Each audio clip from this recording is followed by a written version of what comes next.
So let's get started. First of all, thank you very much for being here.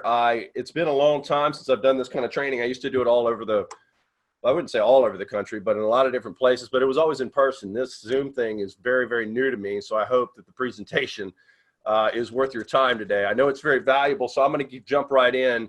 And I would say a lot of this, I've got some notes here, kind of some, bullet points, but I'm really just going to speak as if we're, as if you're in my house. I would say the reason I did a registration only, although, and I'm still admitting people, so pardon me if I'm looking off, although I haven't gone through and verified and validated all the registrations, but when I create a friction point and someone has to, do something, engage in an activity to, to be a part of it, it allows me to loosen up a little bit. So know that what you see on Monday is definitely me. Don't get me wrong. There's just some extra filters I put on because, I don't know who's going to see it. I don't know. I know that people are signing up, to feel good and to learn things. So that's kind of the mode that I go in it. When I'm training, I expose a lot more of my own experiences. And so I hope that this all helps you. When I first started, I really wanted to do a kind of a thing where there was some back and forth. But then when I saw, there was well over 100, I think the last time I saw it was like 170 people who registered. I kind of teased Stacy, I know numbers, right? And there's a predictability in numbers. And I said, I think it would be good if we get half. So if you have 100% of the people that sign up for something, half's pretty good. It should be better than half. We used to run that kind of, when people signed up to come in person. All right. So anyway, there's an old saying that showing up is 90% of the game. And that's absolutely not true. Showing up prepared is 90% of the game. So I'm going to go over this. I see this kind of as ongoing. I certainly set up the meeting calendar in Zoom for recurring meeting at this time. Doesn't mean that it can't change, but I tell you that because the idea is that this be kind of an ongoing modular type of training. I wouldn't be, and this will not be the place to manage expectations. This will not be the place where we're really going to dive down and go through the nuts and bolts of creating a deep link or using ad channels. Certainly we have that stuff and we're actually revamping a lot of it for you. So we're certainly going to have that training, but this is a little bit different. And I do have some format changes that I have in mind for the future meetings, but this one I thought would set the table. So it doesn't matter how much we role play. It doesn't matter how much I talk about where the rubber meets the road, meaning being in front of a client. We will get to that. And again, I won't be discussing how to create a deep link, but I will be discussing, how you interact with people on a wholesale level, on just a relationship level. Those would be topics that we certainly cover, at least in my mind. But if you don't have there's an old movie. It was actually a kind of a dark movie called Cool Hand Luke. And in the movie, there's a line that's kind of been famous. And it's you got to get your mind right, boy. You got to get your mind right. And although I know a lot of personalities that I'm seeing here, and I'm still admitting people. So I know a lot of the personalities that I'm seeing here. And I know a lot of the people that I'm actually looking at right now. It's just really cool, actually. I can see almost everybody that has their video up. So if you have your video up, I can see your shining pretty face. Thank you very much. It's always a lot cooler. Oh, Margot Kidder, again, you were great in Raiders of the Lost Ark. So anyway, I digress. And I've never been diagnosed with ADD, but I think I have it. And I don't mean that as a joke, but I do see it as a gift for sure.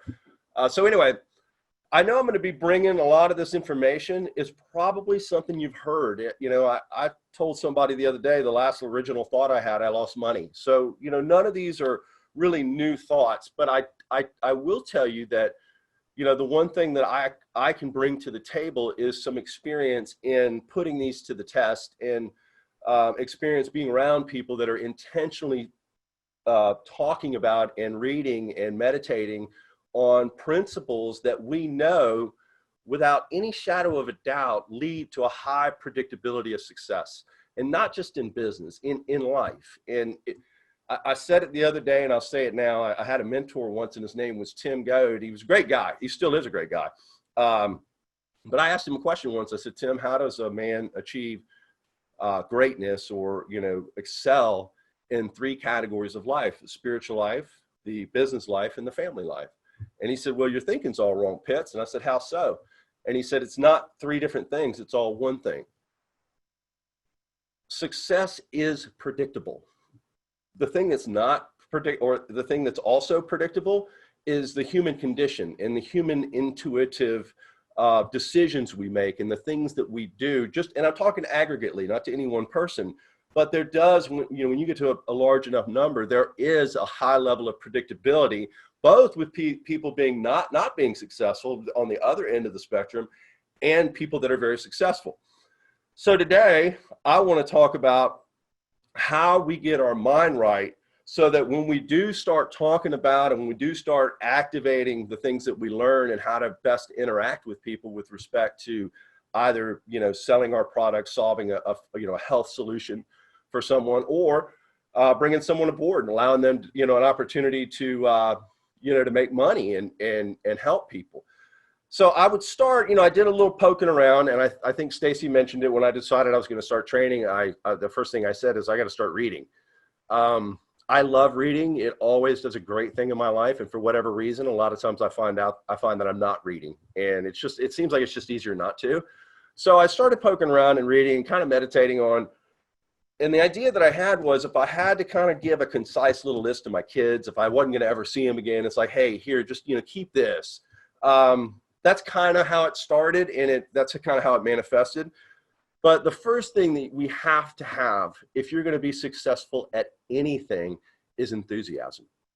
We have to be excited about our lives. We have to be excited when we get up every day. And when I first thought about that, man, I was so convicted that that's absolutely true. And I love, talking about that, because I firmly believe that's not the only thing, but I believe it's the starting place for any kind of success is an enthusiasm for what you're doing. It's easy to say that. And that's kind of how this started. It's like, it's easy to say, hey, be enthusiastic about things, but how do you do that? Here's the cool thing. You can develop yourself to be an enthusiastic person.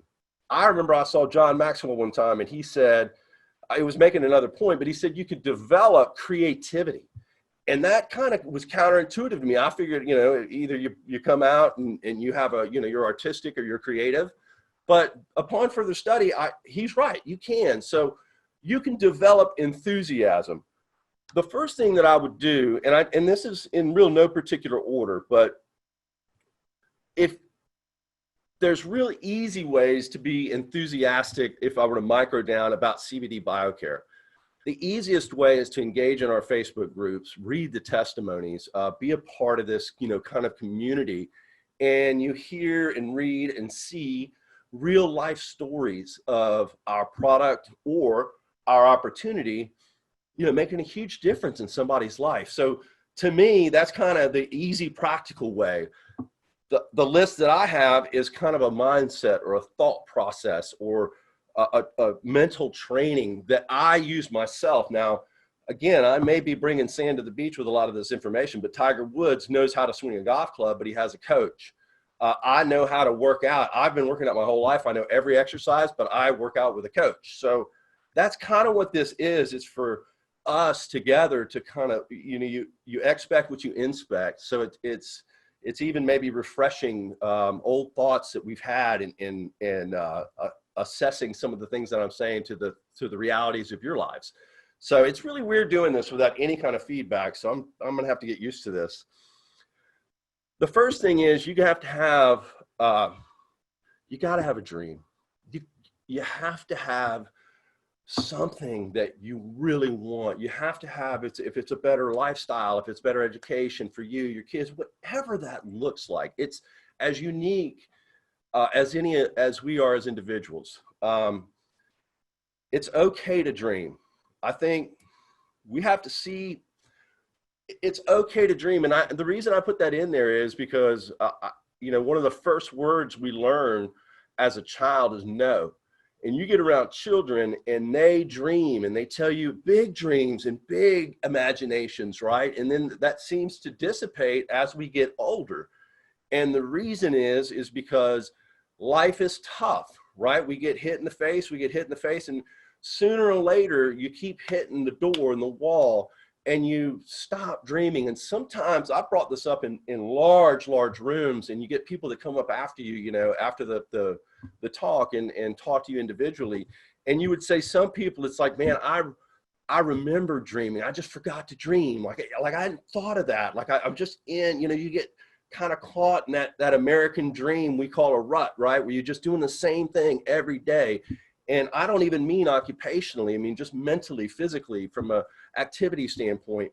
And then you have others that come up and say, you know, with tears in their eyes and saying, I've never heard somebody tell me that I can dream. Like they, you know, based on some discussion, you understand there's some similarity of the background that they have and the family support or lack thereof, or, you know, economic implicators in that. So it's okay to dream.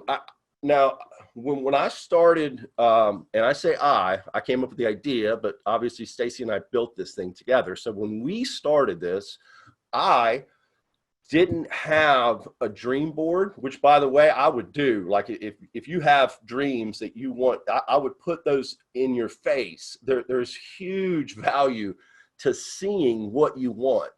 You have to see it before you get there. You have to see it. Sometimes people tell me, they say, man, it's pretty blurry. Like I want it, but I don't see it. Like I can't see it. And it's like, well, it becomes clear the further down the road you go, right?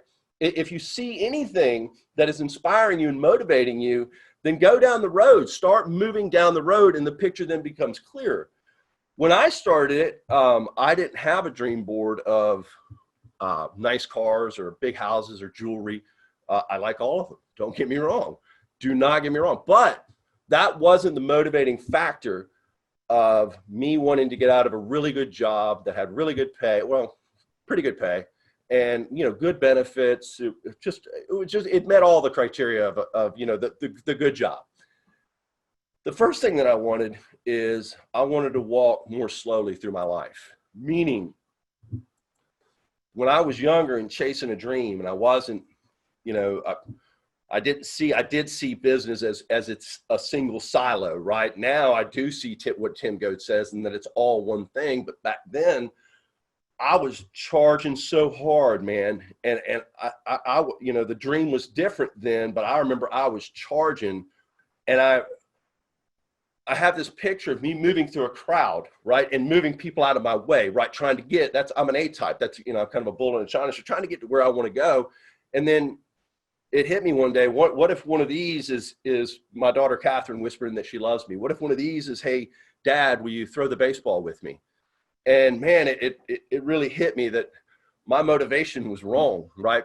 So the dream that I wanted was to be able to stop and have conversations with people in my life, to live life on my terms when it comes to I really felt like I was rushing around and trying to catch up with everything. And that drove me more nuts than anything. The second thing was I wanted to identify what my value was in the marketplace, right? Worse than I was making or more than I was making. I really just wanted to roll the dice and find out what my value is from a business standpoint. So those were my two motivators. Whatever yours is, it can't be money. And I don't think I need to clarify. I don't think it's like that counterintuitive to hear that. It's what does money provide? So money is just money. We know that. What will it produce for you? I remember a guy, you have people say, well, money doesn't solve all your problems. Typically, first of all, people who don't have money are the ones that are saying, who decry money. Money does not solve all your problems. There is no question about that. But if you were to take a T-sheet and you were to put on one side of the T-sheet the things that money can, hold on just a second, the things that money can solve, the problems that money can solve, you put that on one side. And we know for a fact that there's problems that money cannot solve. You put that on the other side of the T-sheet. And what I would tell you is if you had money and could solve all these problems, how much more time would you have to solve the ones that can't be solved with money? So money is freedom. Money allows dreams and goals to be realized and manifest themselves, but there's no landing area. It doesn't get better when you make $100,000. You just have different problems. It doesn't get, I mean, it's more fun when you get to 100, but when you get to 2, 3, it never stops. There's no, and that's a counterintuitive to human condition. Think about it. Oh, once I get that job, or once this happens, or once that happens, and that's wrong thinking. It is a constant journey. It never stops. And if we see it as that, and we see like, I'm not just trying to get, well, if I could just get this promotion, or, we'll do this. If I can just make this salary, we'll do this. I'm not saying, can't be your passion, because if it's not tied to something deeper, if it's not tied to like time with your kids, or a lifestyle, or better education, or, security for your family, whatever it is, that has to be it, because it is not easy. It's hard. There's no such thing as an overnight success. I mean, there's a reason that 90+% of all lottery winners go broke. It's because they weren't prepared for it. And that's the suck, is you going through things you don't want to go through, but that what it's doing, it's refining you, it's teaching you. And so anyway, they say that the longest journey, or the longest distance, the greatest distance between us and our dreams or goals is a shortcut. Have a dream. There's a great book that I read years ago. I have not read it recently, but it's a fantastic book by John Maxwell called Put Your Dream to the Test.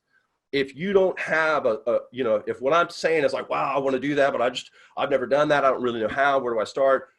That book will absolutely identify that it's your dream, it's worth it, and start building that passion that you need to get up every day, and building and getting that enthusiasm that you need every day. Write this down if you can. I want this to be an hour, and I want to get through it. I don't want to ramble, but study myelin, I think it's myelin. Study that. I mean, that the way we develop is through a construct and a development of failure, meaning synapses have to misfire before, like it's a requirement that a synapse, to grow neurologically, it's a requirement for a synapse to fire suboptimally.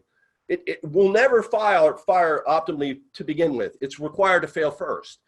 I mean, that's the building blocks of how we're grown. I'll share one kind of personal story with you. I was riding with James one day, and our life when we started CPD BioCare, it was very successful, and you could see the changes in our lifestyle. And my son, my kids are right there in the front row seeing it. And one day he asked me, he says, "Dad, why now?" I'm turning 49, I think, in October. Yeah, I'm 48 now. Why now? Like, why weren't we in a bigger house before? That type of kind of question. And I said, well, he's a baseball player. And I said, James, if I told you, and we all know that there's that old saying that it takes 10,000 hours to master any task or proficiency. So I said, James, what if I told you that it took 10,000 baseball swings of a bat before you could hit a baseball proficiently? How long would that take? And he said, man, that'd take a long time, Dad. Oh, by the way, I'm in here by myself. So for those of you who think I coughed without a mask, I am quarantined right now by myself. Todd is asking, Todd is shooting me some text. So if he sees a question that he feels like is relevant, he's going to give it to me. It's called Put Your Dream to the Test by John Maxwell. So I said, how long would that take? And he goes, man, that'd take a long time. And I said, well, wait a minute now. If you did 100 swings a day, how long would it take then? And he looked up and he goes, man, not that long. And I said, there you go. Picture that. And now picture this. Let's say the first day you get up, you're excited, right? And you take your 100 swings, right? And then the second day you get up and it's raining. You're like, I'll take 20 swings. The third day, it's beautiful out. You got nothing to do. You take 100. The next day, your buddy calls and asks you to do something you'd much rather do, so you don't do any. If you continue to have these days where you did nothing or less than 100, how long would it take then? He goes, a really long time. And I said, that was me. I said, when I was younger, I didn't wake up every day. It took, like, I didn't really stop becoming an idiot, I think, until I was 28, maybe 29. Stacy may think it's later. I don't know. But when I was younger, I didn't take my swings every day. I chose to engage in other opportunities that didn't have anything with my growth or development. And so I truly believe that the success that we receive is the success. And again, I'm not just talking about business, I'm talking about anything, is the success that we're prepared for. And the preparation is in the sock. The preparation is having faith in things and following a passion and having a bigger drive, so that when you are met with obstacles and when you are met with resistance, that you have something bigger that's driving you. The dream does that, right? The dream does that. So please, please, please, if you don't get the book and you know how to do a dream board, or you understand what I'm saying, just engage in the practice. None of this matters. If we don't change a daily activity, none of this matters. The only way, first of all, the only way you're going to change your life, this is counterintuitive too. Remember I said, well, once we move there, once we do this, once we do that, that's not the issue, right? That's a circumstance. The circumstance is not, I'll get to that in a minute, excuse me. It's hard when there's nobody here. I don't have anybody to, I used to have a guy, John Roddenbush was his name, and he had the deepest voice, and he was from Boston. And I would start rambling on it, and he would just go, Pitts. And all right, back to the thing. All right, so get a dream, have it, make something, make it something bigger than you. Find something that excites you and gets you and makes you enthusiastic every day. And you may be like, Matthew, how do I become enthusiastic tomorrow? Just start, man, get active. Activity does so many wonderful things for us, not only mentally, but physically, everything. So the first thing I would say, I'm going to have a couple questions for you. And obviously, we're not in an open room, so you don't need to answer it out loud, but I would like you to answer it for yourself. I certainly did. The first question, and this is in no order, but the first question is what are you listening to? So we are definitely a product of our environment. We are definitely molded and changed by the things we see, the things we hear, the things we speak, the people that we associate with. So be purposeful, folks, in listening to things that are good for you. I, grew up in a household where, again, I feel a little bit more open in these meetings, but I grew up in a household where, my mother remarried to a guy who just didn't like me and called me a loser my whole life. It was awful. And I think my job of that I was going to get was going to be a ditch digger. Literally, those are the words that were spoken over me when I was a kid. So I've always had this high level of sensitivity to what words do to people. So here's the cool thing. Sucky alcoholic house to grow up in.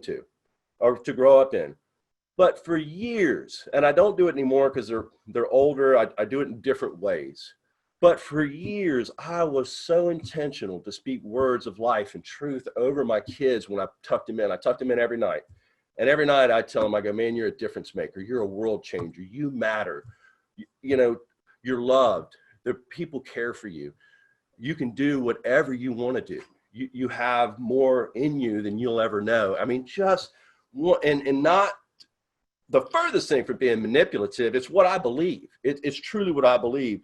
So be purposeful on the things that you're allowing to enter your ears. Don't associate with negative people. I know you guys have heard me say that a lot. I think one of the greatest reasons for me getting to a place where I was able to receive more, a huge part of that was associating with people that had what I wanted. I want a long, happy, peaceful marriage. I know people in my community that have long, happy, peaceful marriages, and I want to hang out with those guys. I want to hang out with guys that are good parents and that are loyal to their wives. I mean, seriously, it matters to me who I associate with, and it should matter to you. The whole world. I mean, I deleted Twitter. I mean, be careful what you read, right? I deleted Twitter because there's just so much nastiness there. It doesn't jive with my value system. So whatever your value system is that brings out the positive and the enthusiasm and the joy in your life, hang around those people. There's enough haters in this world to spend time with them intentionally. You're going to get stuck with them every now and again. There's nothing you can do. Everybody's got that relative at the family reunion. In those moments, you're praying for grace, right? Excuse me. Don't hang around with negative people, man. Hang around with people that make you feel awesome for who you are. And this isn't stage talk. I mean, I literally have formed this little bubble. I call it, who do you can allow into your house, right? And not the physical house. I mean, it could be that, but really more the internal, the wolf pack, right? The inner circle. Who I pray for, and I communicate, and I touch a lot of people in my life, but there's only a select few that I really let into my house. There's basement people who pull you down. And then there's balcony people who are always pulling you up and always trying to lift you up. Man, get around those people. Be intentional about it. And don't be mean. You don't have to cut somebody off. Just, migrate towards people that make you feel good. And if you're like, well, I don't really have anybody in my life that makes you feel good, I'd say you need to get out and find somebody that makes you feel good and get around crappy, stay away from crappy people. When we were building this and I quit my job, we only had, I think it was $4,000 in sales that month. The month after I quit my job, we had $4,000 in sales, and our monthly nut to run our family was more than that. So, I look back and I wonder why I wasn't scared. I really didn't feel any of that. And I'll tell you why. And I'm not endorsing, I'm not endorsing this for you, but it's just a part of my story. I had recently bought a GMC truck, and, it came with 6 months of Sirius satellite radio. And I found Joel Osteen, and it just stayed on Joel Osteen for 3 months. And I eventually kind of got it. Well, I sold the truck, and that's how I kind of got away from it. But man, that I'm telling you that when I look back, I can't even believe that I wasn't, freaking out. But the only time I remember even addressing failure is when Catherine asked me on the way to school, the day I told her I was going to go quit. She said, well, what if it doesn't work? And I said, failure's not an option. That's the only time I ever even thought about it. And it's because, y'all know Joel, right? He's all about, you're the man, you're the son of a king, you have a hand of favor. There's your best days are before you, not behind you. And I just, it just helps. So, if you're in your car or you're sitting around and you don't like to read, put on an audiobook of something that's going to uplift you and give you truth. What are you thinking about? There's, scripture in the Bible says, capture every thought. But whether you're religious or not doesn't matter. The truth of that is really what matters. Capture every thought. Do not let negative thoughts run around your head. And I know it's hard because you end up in it, right? You end up in some contentious conversation where you're having a conversation in your head with the other party, but it's really both you. I'm telling you, I know it's not easy, especially when your circumstances are tough. Right? Circumstances have an impact on our ability to remain enthusiastic. That's why I'm talking about having a joy. That's why I'm talking about having a proper why you do things, so that because joy really isn't dependent on circumstances. Happiness is emotion. Joy is a state of mind. So what are you thinking about? How much of your thought life? Now, let me ask you this. When I went to Nicaragua, first of all, everything's being translated. I was training literally 6 to 8 hours a day. A lot of times it was a 2 hour, 3 hour, whatever, but you see the same people because they're coming to see me for 5 days. And about the third day, man, you could tell everybody's eyes are glazing over. And I said, does your mind feel full? Like you can't cram any more in. It's like a club, right? 2 in, 2 out, 2 in. And everybody was like, see. I said, I'm gonna give you a trick that will wipe away a lot of hard drive space so that you can compile more material. Make a T-sheet mentally. I'm a big T-sheet guy, right? Make a T-sheet mentally. In your thought life, what percentage of time do you spend thinking about things that you absolutely cannot control? What percentage of time? It could be 20, it could be 80. It's going to be different for everybody. But do you understand that when you think about things that you cannot control, that's the caveat. I can't control it. I can't control my dad's in the hospital right now from an assisted living facility. I can't even get in to see the man. I have no control over it. Does that mean I'm not thinking of my dad? No, not at all. It means that I'm not worried about what might or might not happen because I understand that every worry, every thought about what's going to happen to him in the coming days is an assumption. I don't know. So to me, it's easier. I have this saying, my ignorance is my bliss. And it is. If I can't control it. Now, I didn't come out of the womb like that. I had to develop that.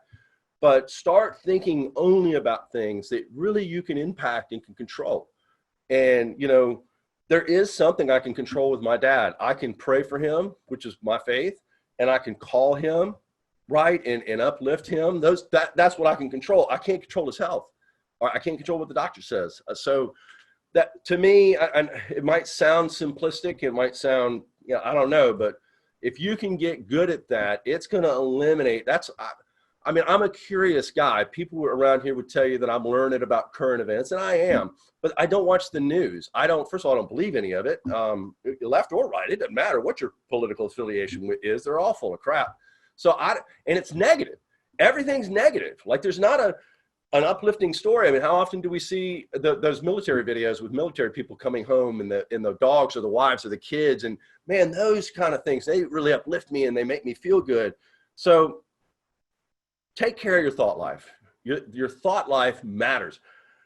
Changing your circumstances will not change your life. The only way to change your life, the only way we change our lives, is to change the way we think. That's it. The other part of it is engage in one activity on a daily basis that's different from what you do now. At least you can't change if you don't change a daily habit. The theory is, or the reality, I guess I should say, is when your thought life is right, you're going to make changes in your life. But to think that a circumstance is going to be the change that you need is just wrong, in my opinion. What are you speaking? What are you talking? What words are you using? Are you do you try to edify people? I read in a book once that the greatest sound to anybody's ears is the sound of their own name. And Catherine would tell you, and even probably Todd, he knows me good enough, tell you that I am the master of catching a name on a name badge somewhere. And when I leave, I say, "Thank you, Judy."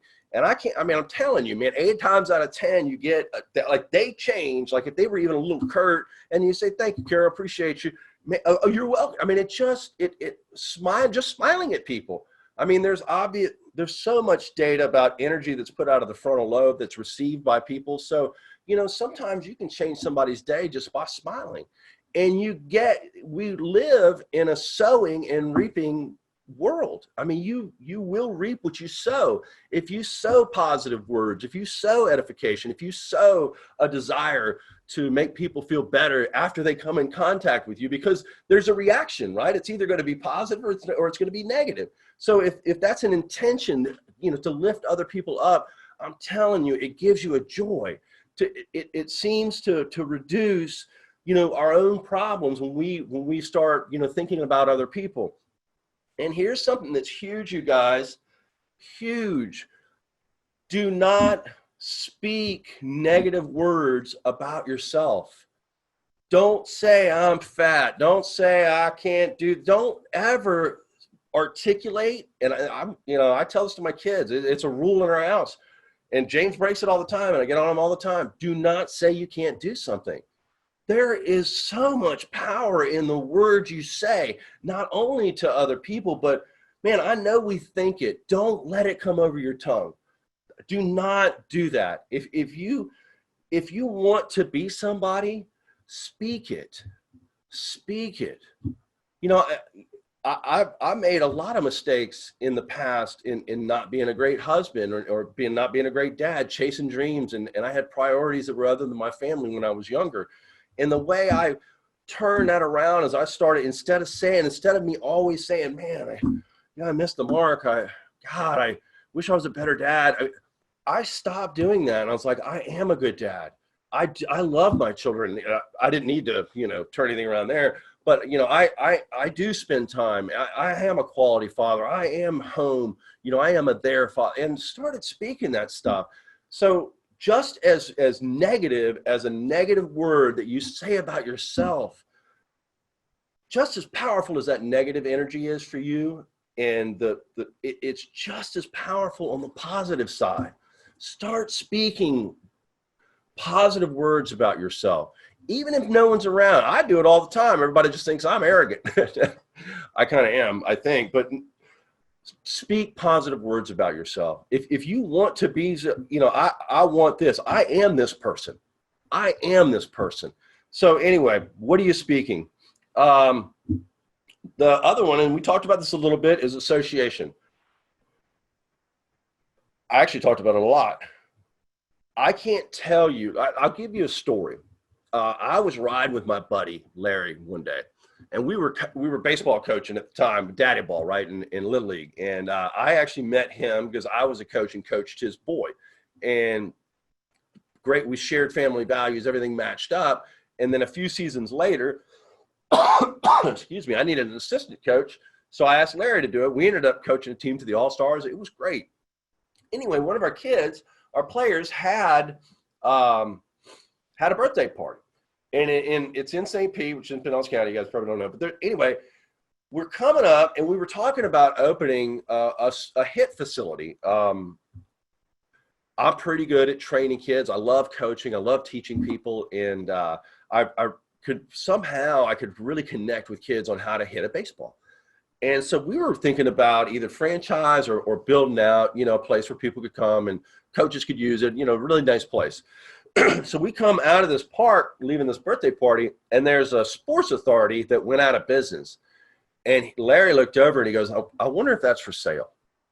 And I know it doesn't sound like much, but in my mind, it blew me away. He raised my ceiling because, first of all, I didn't even look at that building. And we know that it's vacant. I mean, we go by it a lot. So it's not like, is it vacant? We knew that Sports Authority went out of business.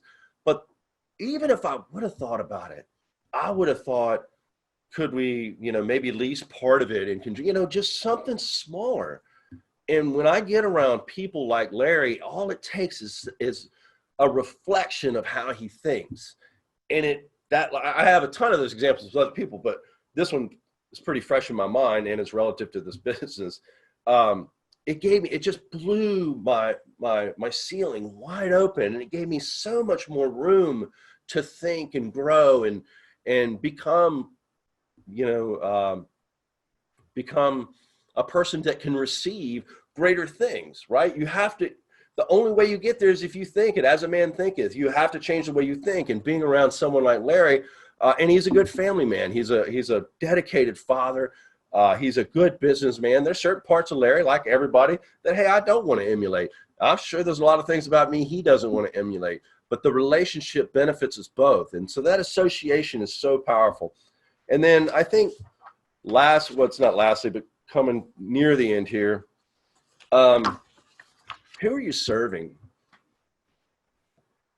How big? I heard a guy say it once, he said, how big's your servant's towel? You've got to serve people.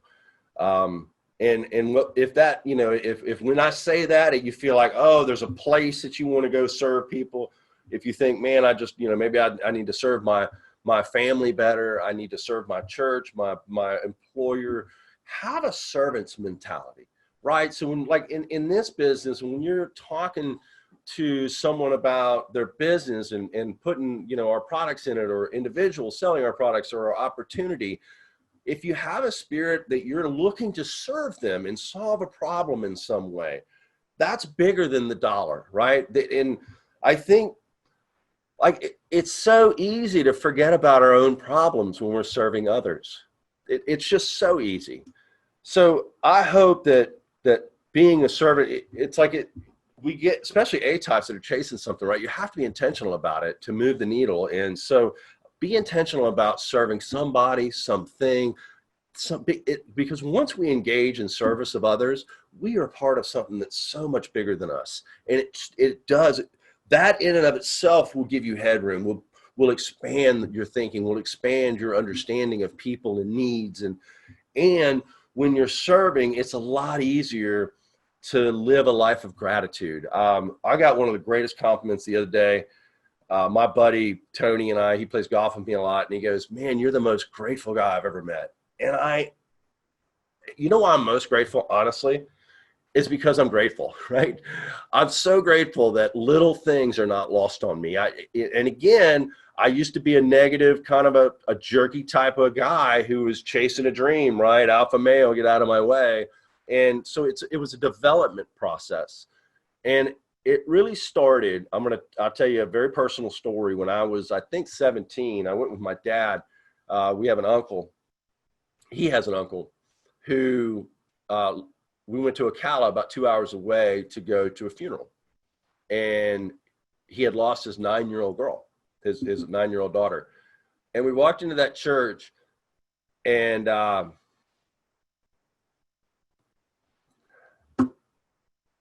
this guy gave the most beautiful eulogy about how grateful he was for the 9 years that he had, about he praised God with such passion and authenticity that he was able to have those 9 years with her.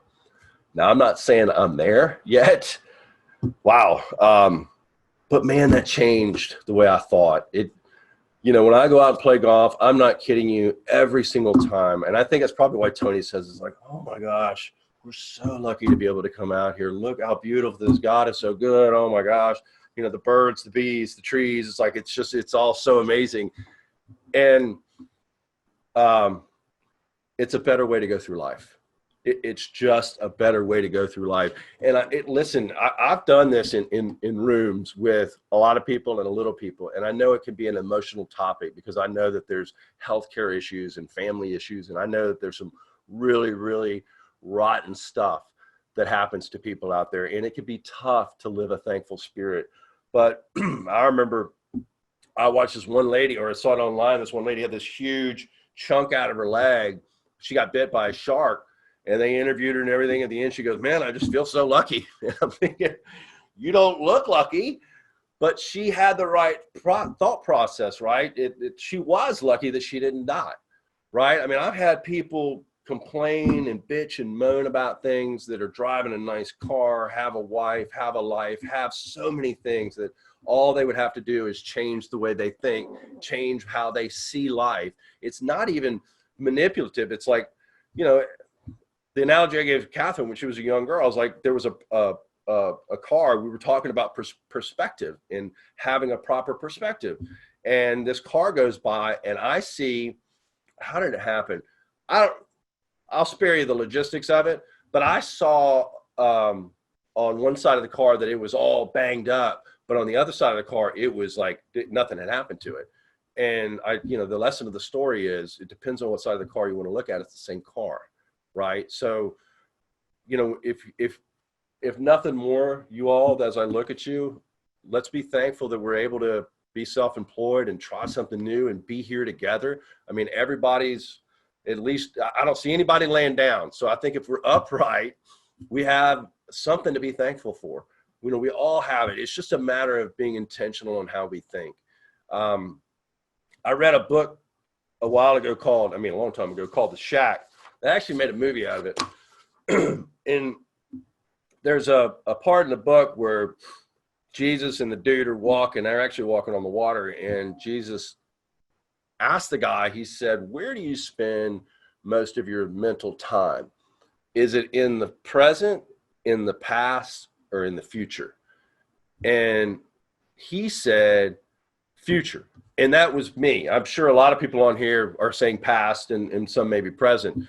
But in the book, he said future, and that just happened to be me. Like when I read the book, I felt like, it was very personal to me. So like I read the question like it was being asked of me just innately, and mine was future.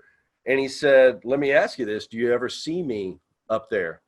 And I thought about it. My answer was no, and his answer was no. And he said, that's right, because the future isn't real. The only thing that's real is the present, and I'm real, and that's where I reside.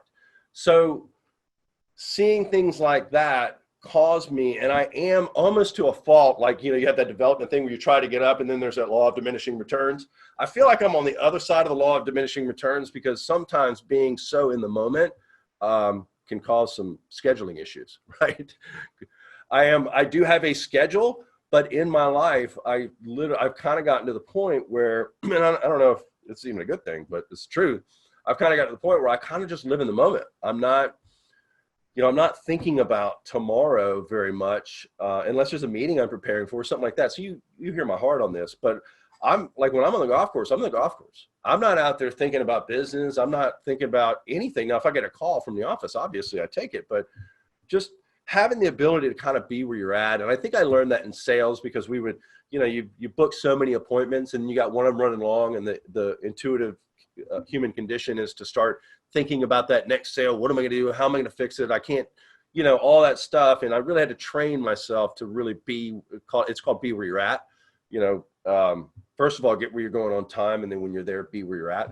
So once we have gotten some of this, I mean, these are practical steps that we can take, from just reading reviews and being uplifted by the opportunity of the company that you're with, the products that you have, the opportunity that you can provide people, but all the way down to being intentional about what we speak, what we hear, what we think, who we hang out with. It's really just, it's like a sensory adjustment. I'm going to adjust what has the ability to sense me, an impact on my senses.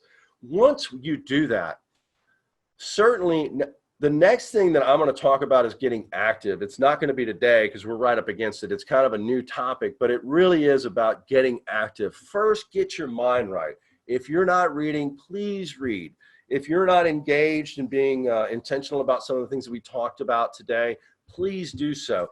I promise you, with all that I am, that if you start engaging in some of these activities and you really do it, if you really do it, your life's going to be better. You may not be making more money tomorrow. You may not be, things may not have radically changed again.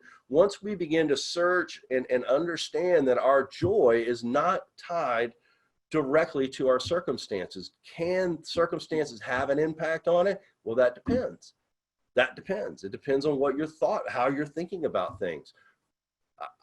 I know that this stuff works. First of all, I didn't bring it up. If you read any kind of self-help book, you're going to see that they're all saying the same things. And that's because success principles and laws are real. They're tried and true. They were written about 2,000 years ago. They're just as relevant today. And when we begin to actively engage in those things, that's when things change. Now, I would tell you, one of the things I'm going to talk about in the activity plan is patience. There's no shortage, certainly of the American Western culture, of people that are that don't want things what they want when they want it. Understand, like, being patient's hard, especially for a kind of a hard charger like me. But I have learned that I change it. So for me, it's like being patient. I call it you're waiting, right? I know I have this saying that if you engage in right activities for long periods of time, good things happen. But you have to engage in right activities for long periods of time. My definition of discipline is continuing to engage in the activity that you decided to engage in long after the emotion under which you decided dies. Emotion, enthusiasm for a new thing is always easy. It happens, and it's easy to be committed when you're emotional about something. But over time, that emotion dissipates, because then it's like, oh man, it's just, I keep going.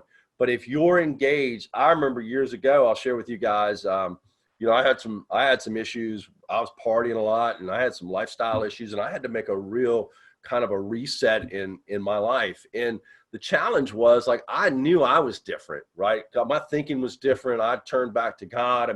I knew I was different, but I'd hurt a lot of people around me. And this is 20 years ago. And those people were still like, time had to pass. There was nothing I could say, right? It's just that the trust has to be rebuilt. The deeper things, the integrity has to be rebuilt one pebble at a time.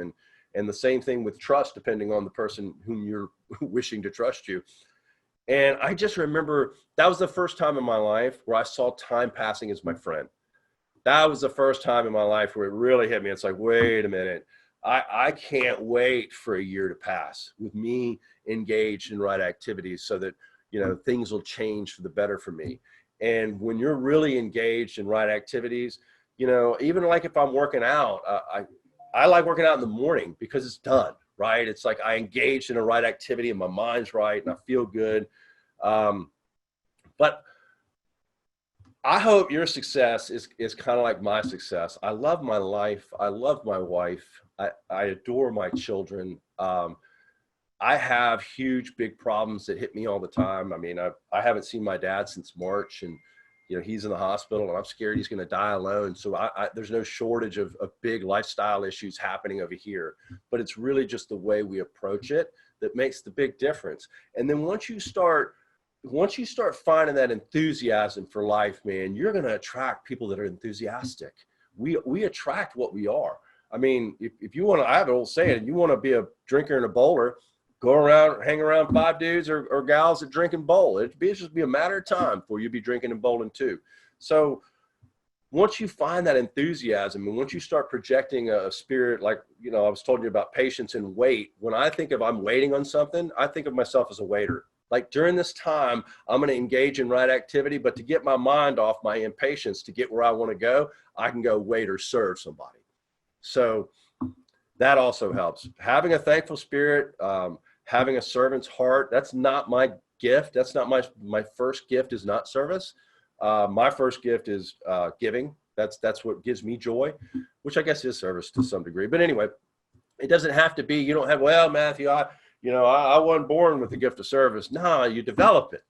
You develop it by serving people, and you get that feeling that it's just like it gets addictive. And if you're intentional and you do it over and over, it becomes a part of your life. It becomes a part of who you are. And it makes for the world looking a lot better than it does through a different prism. All right. I think that's it. Thank you for the time. Thank you, guys.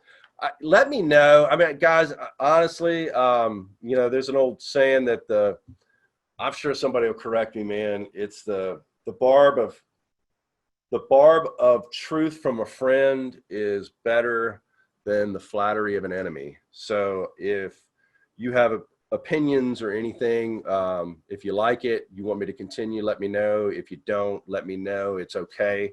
You probably won't hurt my feelings unless I get a whole lot of them. Then my feelings might get hurt, but I will get over it. I will not let the negative thought travel around my head, and I damn sure ain't speaking nothing negative. So thank you all so much. I wish I could get some feedback from you. I'm so used to speaking to, in large rooms and to people and feeling the energy. It is cool that I get to see a lot of you guys. So if you're watching this next time, the more people on video or even just a static picture, the better. Who knew I would have said that, right? Like it matters, but it does. All right, everybody.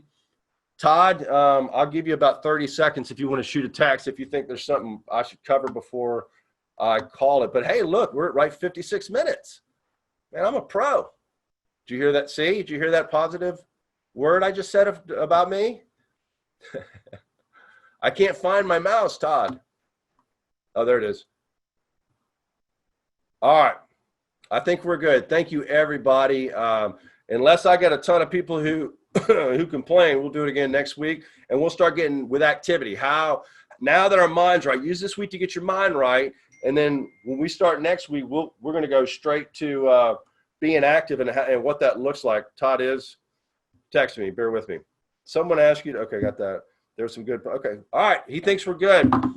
Hey, this was awesome. I love training. I love it when people show up and want to get something, want to better themselves, man.